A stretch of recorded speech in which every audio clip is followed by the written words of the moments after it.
Let's welcome into the show Brian Entrekin, who lives out in California. He's a baseball analyst, podcaster with, every baseball company in the world. Fantasy Pros, Baseball Headquarter, Benched with Bubba, I believe, is the podcast he does. Does some work with Always Press DFS, First Pitch Pod, and he does a ton of work. And his Twitter handle is bdentrick. Welcome in, Brian. You joined at an interesting time there. I know. I'm sorry. All right, Brian, you got to catch the tail end of our conversation. Of course, my slip up included, but also learned a lot, I'm sure, in that couple of minutes you were backstage. So as we just had a chance to look at the top trios in baseball right now, I'm not sure if you saw this list on your own or if you just heard it for the first time with us, but what are your thoughts looking at this top 10 trios list of just how scary and exciting at the same time baseball is going to be looking next year? Yeah, I appreciate that was your takeaway at the end. It's going to be very exciting. It's not as top heavy as we once expected. It seems like there's at least arguments to be made for more than a handful of high market teams that are spending money. So it should be fun. And I guess the postseason showed that. So we're going to have some fun in 2024 for sure. Yeah, Brian, the thing we were batting around on Monday, it kind of dawned on me driving in that Shohei Ohtani, Freddie Freeman, and Mookie Betts, forget the best in baseball this year.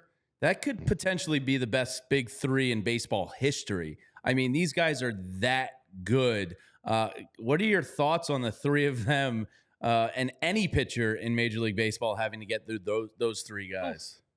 Well, as a lifelong Giants fan, I don't like it at all. So but to your question, yes, it's a fearsome trio in a big way. You got, Freeman hits 330. Betts will score 150 runs probably this year. Ohtani does everything. He could go, 40-40 if he really cared about running as much as he could. It's a murderer's row, as one would say. It's like the old days of, the big time power bats in the Bronx back in the day when they were on their heyday in the 60s and 70s. It reminds you a lot of like the Blake Street Bombers in Colorado when Coors first opened, when they were hitting home runs all over the place.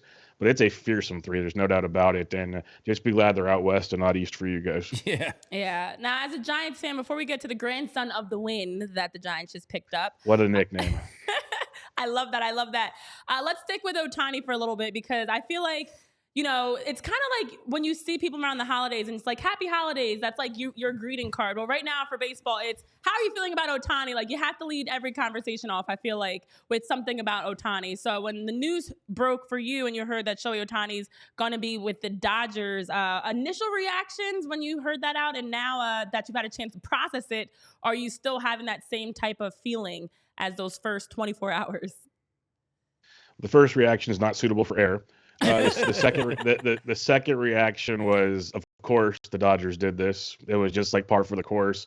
And the third reaction is I felt really bad for Toronto Blue Jay fans because that was a rough 24 hours in their world where, Christmas came really early and then the Grinch showed up. So that was rough all around. But, the Dodgers are going to Dodgers. They still haven't won a World Series. That's worth anything since '88. So let them have their fun. Let them spend their money. And we'll go from there. But I love Shohei.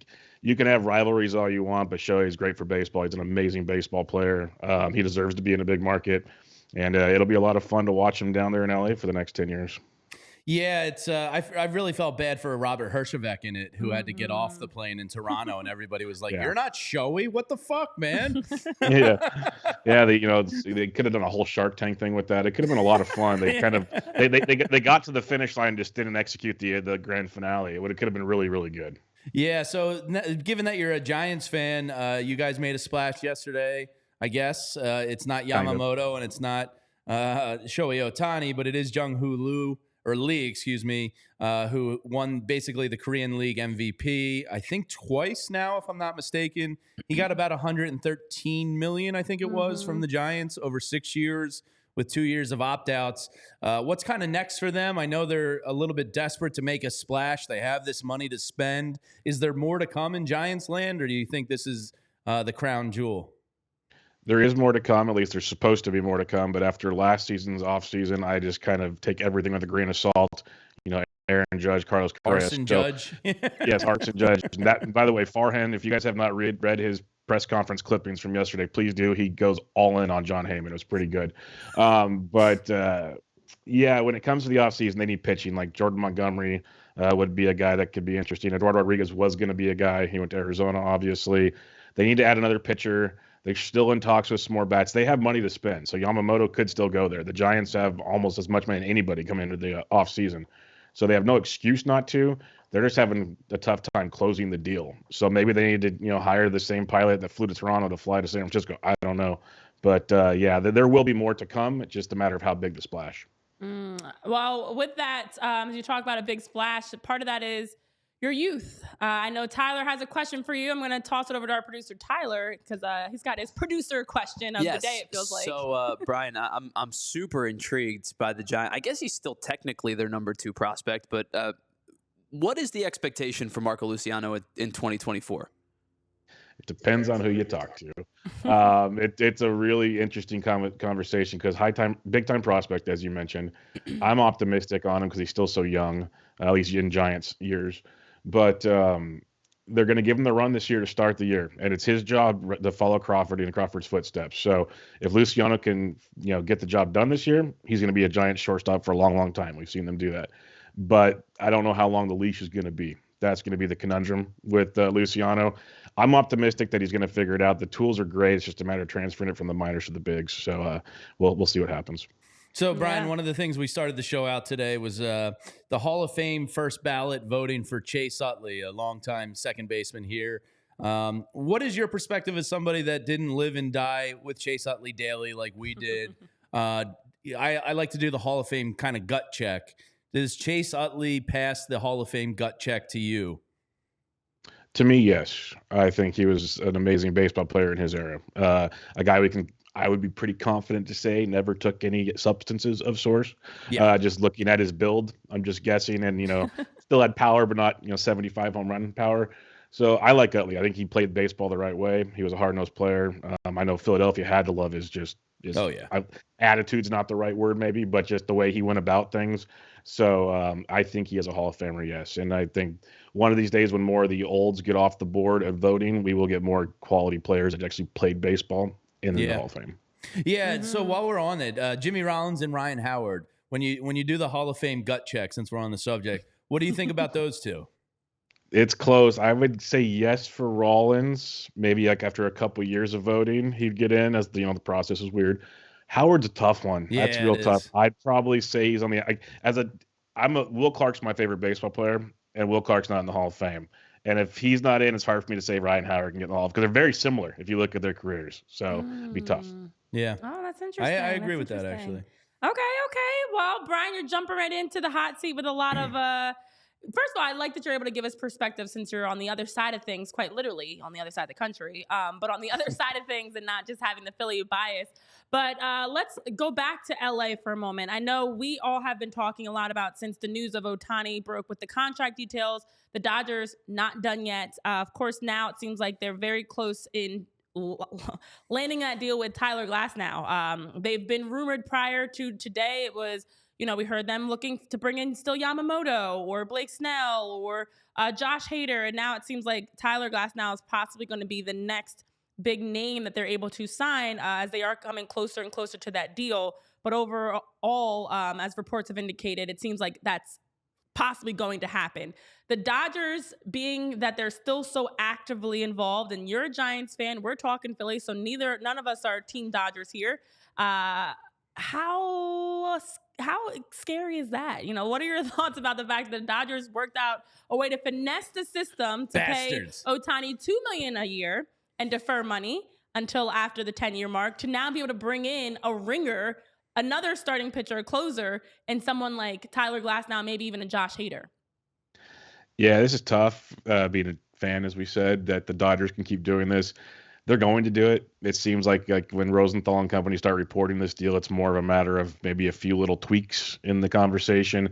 Glasnow will be a Dodger. Now, it stinks because I like Glasnow. I think he's a good pitcher. The stuff's amazing. That's common sense things, but longevity's never been a thing for him. So we'll see if that works for the Dodgers. It could just backfire in a royal way because the Rays are getting great pieces. I know that wasn't part of the question, but for what the Rays do, they're getting amazing pieces in the deal.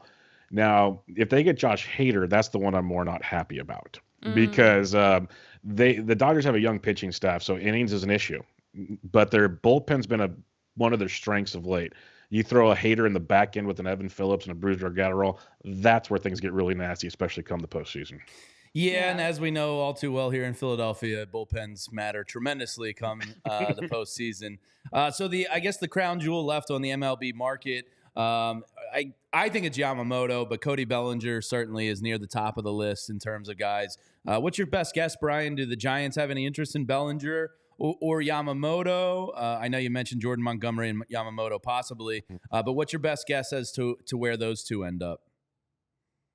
I think Cody goes back to Chicago. I think that's a great spot for him. I really do. He felt comfortable last year. It's like one of those things. The Giants were interested in him. They probably still are, but signing Lee kind of puts them out of that one. I'd love to see him go to Chicago. Yamamoto, they're still very much in on. They went and met with him again a couple days ago. I think that's a big thing. And everyone says there's a big Asian market in San Francisco, which is true. It is. But there's a connection there. They've visited him a lot the last couple of years. So I wouldn't mind seeing that. I still think he somehow ends up on the East. York. Oof. That's just where I'm seeing it. Which New York? Yankees, of course. Oh man. Because they've thrown the Matsui and Tanaka. They've been doing the whole thing. And they say number 18 for them, all that. Yeah, that goes a long ways with these cultures. Like it goes a big way. We've seen it time and time again with these signings. Yeah. Sadly, I think you are possibly correct. As we mentioned, around the last 24 hours, 48 hours, we have heard the Dodgers, as we mentioned, involved in conversations for Tyler Glasnow, outfielder Emmanuel Margot from the Rays, looking to possibly move Ryan Pepio and Johnny DeLuca.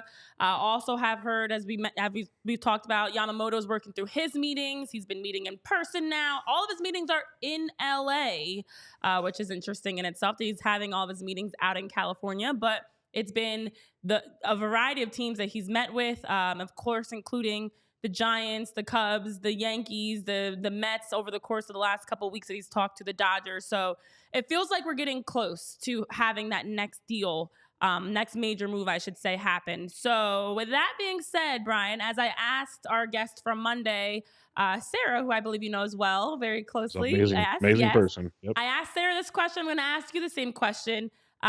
Who's next? Who do you think is next to be off the board in terms of around the league of signing that we're going to see happen or trade? The easy answer, lazy answer is Yamamoto because he only has a 30-day window whenever it started to get posted. His time is coming to an end. So I'm going to go with Yamamoto. But I think Bellinger is going to sit there for a while. I think that's the one everybody wants to sign. But I think he's going to try to shop as much as he can and ends up going back to Chicago. So Yamamoto for me. All right, Brian, it's been a lot of fun. We can't thank you enough for joining the show. Again, to our listeners out there, it's Brian Entrekin. He's based on the West Coast. You can follow him on Twitter at BDENTREK.